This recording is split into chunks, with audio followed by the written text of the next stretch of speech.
नमस्कार साथियों, कैसे हैं आप लोग। मैं आशा करता हूं कि आप सभी लोग बेहतरीन तरीके से होंगे और आप सभी लोगों की पढ़ाई जबरदस्त तरीके से चल रही होगी। प्यारे साथियों, प्यारे बच्चों, जैसा कि आप सभी लोग जान रहे हैं कि हम लोग पैसिव वॉइस एक एक करके पार्ट वाइज पार्ट 5 तक अच्छे से पढ़ लिए हैं। जो भी स्टूडेंट्स पैसिव वॉइस पढ़ना चाहते हैं, बेहतरीन तरीके से जानना चाहते हैं, आप सभी लोग पार्ट 5 तक बेहतरीन तरीके से पढ़ाया गया है, उसे आप लोग शुरू से जरूर देखें। और आज हम लोग पार्ट 6 में पढ़ने जा रहे हैं और पैसिव वॉइस पार्ट 6 तक, यहाँ तक आज ये पैसिव वॉइस क्या हो जाएगा, कंप्लीट हो जाएगा। ठीक है, तो तनिक ध्यान दें, पार्ट 6 में क्या पढ़ना है। हमें पढ़ना है फ्यूचर परफेक्ट टेंस। ठीक है, आपको पता है कि present indefinite, past indefinite, future indefinite, present continuous, past continuous, present perfect, past perfect और फ्यूचर परफेक्ट टेंस का ही पैसिव वॉइस बनता है। ठीक है, तो आज हम लोग अंतिम रूप से पढ़ने जा रहे हैं फ्यूचर परफेक्ट टेंस। तो इसका पैसिव वॉइस कैसे होगा, तनिक ध्यान दिया जाए। दो कॉलम बनाइए, जहां आप लिखें एक्टिव और यहां हो जाएगा पैसिव। देखो जी, फॉर्मूला होगा सब्जेक्ट प्लस विल या शैल के बाद हैव लग जाएगा।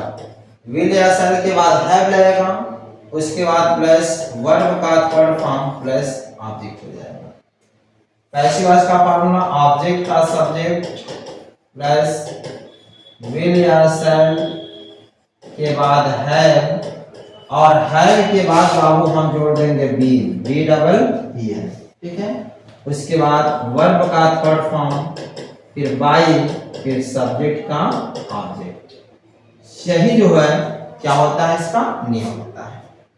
ठीक है, ध्यान समझिएगा। कहीं भी अगर आपको विल हैव या शैल हैव दिखाई दे तो समझ जाइएगा विल हैव या शैल हैव के बाद वर्ब का थर्ड फॉर्म, तो यह फ्यूचर परफेक्ट टेंस है। और इसका जब पैसिव वॉइस बनाइएगा ना तो वहां बीन जोड़ दीजिएगा। क्या जोड़ेंगे, B double E N, B जोड़ दीजिएगा। ठीक है, जैसा कि फर्स्ट एग्जांपल देखते हैं, क्या है, I shall have finished my work। ध्यान समझिएगा, I shall have finished my work। आप देख रहे हो जहां I है, सब्जेक्ट है, shall have के बाद यह वर्ब का थर्ड फॉर्म है, my work ऑब्जेक्ट हो गया। देखिए I और V के साथ, यहां ध्यान दीजिएगा, I और V के साथ जो है हम shall have का प्रयोग करेंगे और बाकी के साथ हम will have का प्रयोग करेंगे। ठीक है, तो यहां देखना, सबसे पहले हम ऑब्जेक्ट का सब्जेक्ट बनाएंगे। ऑब्जेक्ट में क्या है, my work, तो यहां लिखो बाबू my work। अब यहां my work है, अब ये बताओ यहां I और V तो है नहीं, तो my work है तो will लगेगा कि shall। आपको पता है I और V के साथ shall लगता है, तो लगेगा क्या, will। तो माई वर्क विल। अब यहां क्या जोड़ेंगे, हैव लग जाएगा। क्या जोड़ेंगे, been. My work will have been, फिर वर्ब का थर्ड फॉर्म, वर्ब इसमें क्या है, फिनिश्ड, तो क्या होगा, finished, F I N I S H E D, finished. उसके बाद बाई, सब्जेक्ट का ऑब्जेक्ट, सब्जेक्ट में क्या है, आई का ऑब्जेक्ट क्या होगा, मी।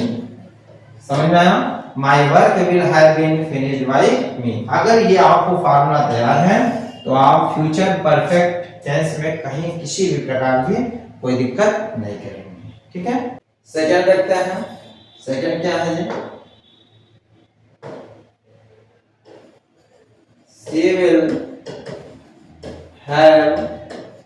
She will have saved enough money. ध्यान समझो बाबू, विल हैव आ गया, आप समझ गए क्या हो गया, फ्यूचर परफेक्ट टेंस। सी सब्जेक्ट है, विल हैव के बाद सेव्ड जो है हमारा क्या है, वर्ब है, और इनफ मनी जो है हमारा ऑब्जेक्ट है। तो सबसे पहले क्या लिखेंगे, enough money, E N O U G H, enough money. अब आपको पता है कि केवल आई और बी के साथ शैल हैव रहेगा, यहाँ क्या है, एनफ मनी है, आई और बी तो है नहीं, तो क्या रहेगा, विल विल के साथ क्या लगाएंगे, हैव, क्या जोड़ेंगे बाबू, बीन। उसके बाद वर्ब का थर्ड फॉर्म, वर्ब क्या है, सेव्ड, तो वही होगा यस VED, सेव्ड। उसके बाद बाई लगाइए, सब्जेक्ट का ऑब्जेक्ट है बाबू सी है, सी का ऑब्जेक्ट क्या होगा, है। ठीक है, enough money will have been saved by her. ठीक है, तो प्यारे साथियों, प्यारे बच्चों, आई होप आप सभी लोगों को क्या यह affirmative sentence future perfect tense का जरूर समझ में आया होगा। अब हम लोग पढ़ेंगे इसका निगेटिव सेंटेंस। देखो, अब इसका जब निगेटिव बनाओगे तो निगेटिव बनाने के लिए देखो थोड़ा सा ये परिवर्तन करना है, कुछ ज्यादा नहीं है।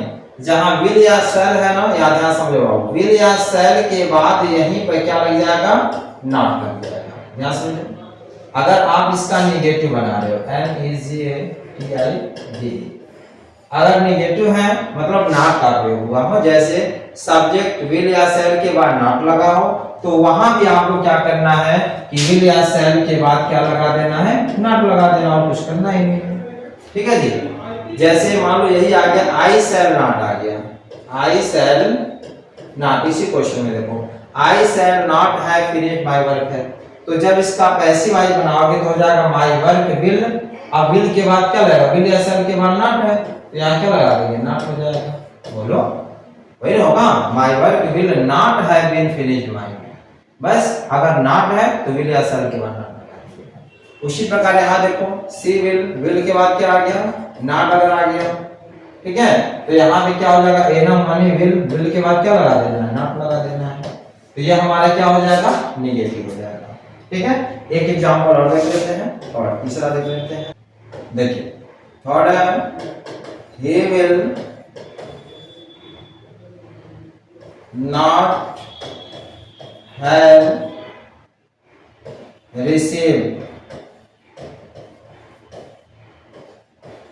the letter। ठीक है, he will not have received the letter, यहां देखो he सब्जेक्ट हो गया, will not have यहां received आ गया, यह हमारा वर्ब हो गया, the letter हमारा ऑब्जेक्ट हो गया। तो जब पैसिव वाइज बनाएंगे तो क्या करेंगे, ऑब्जेक्ट का सब्जेक्ट, तो क्या हो जाएगा, द लेटर। अब देखो आई और वी तो है नहीं, आई और वी रहता तो शैल लगता, तो द लेटर है, लेटर है तो क्या लग जाएगा, विल। अब देखो क्या इसमें नॉट है क्या, देखो बिल्कुल नॉट है, तो नॉट है तो यहाँ देखो विल या शैल के बाद नॉट लगेगा, तो द लेटर विल नॉट हो जाएगा। क्या जोड़ेंगे, हैव, फिर क्या है बाबू, बीन, फिर वर्ब का थर्ड फॉर्म है, वर्ब क्या है, रिसीव्ड, तो हो जाएगा रिसीव्ड। उसके बाद बाय, और यहाँ देखो क्या है, ही है, ये का ऑब्जेक्ट क्या हो जाएगा, हिम। ठीक है, प्यारे साथियों, प्यारे बच्चों, आई होप आप सभी लोगों को फ्यूचर परफेक्ट टेंस का भी पैसिव वॉइस जरूर समझ में आया होगा। ऐसे ही अन्य वीडियो देखने के लिए हमारे चैनल को लाइक, सब्सक्राइब एंड शेयर जरूर करें। Thanks for watching.